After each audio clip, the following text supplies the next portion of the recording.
binenta yung City Homes ang lote sa ibang tao. Opo. Alright, hindi na ako tatanong. Nag-unat siya dito. Alright, so beses din nag-offer na buy City Homes.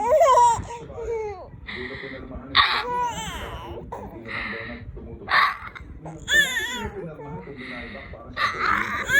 Yung buyback sa ulisan, pero anong naging problema doon? Kaya kita tinatanong. Kasi po, sir, ano eh. Kas po ako.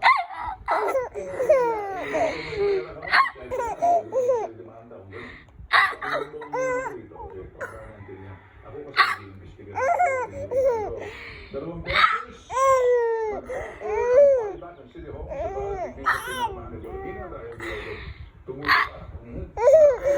Sa Cordero ng Past Presidente, pinangakuan siya itong babayaran. Pero halos 11 years na hindi siya nag-aantay ng bayad. So, ano yung bayad na sinasabi mo? 2016 pa ba? May back po ito naman.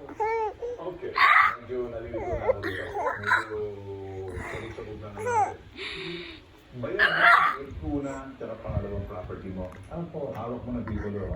Itong pangatlo, hindi pa bayan. Kailan mo ito itong pangatlong lote ng City Homes? 2012 po, sir. Yung 2012. Hindi mo makuha yung dito yung 2012. Pero yung mga nakuha mo na. So ito yung kapirang buka dito na parang nakaalam mo garahe. Parang parking lot lang to. So ito yung 2.2. Opo, sir. 2.2. Alis na po yun. Yan. Opo. 6 Baka yung pagkasya ng suburban dyan. Kasi yung isa. Oo, parang baka House yung parang may rin sabihin baka hindi magkakasya yung suburban dyan or expedition or ano kuha mo. Kaya sigurado ka pa hindi ano yan, parang right of way mo lang, binili mo. Hindi po, sir. Sunod-sunod po yun. Ang bahay parang town.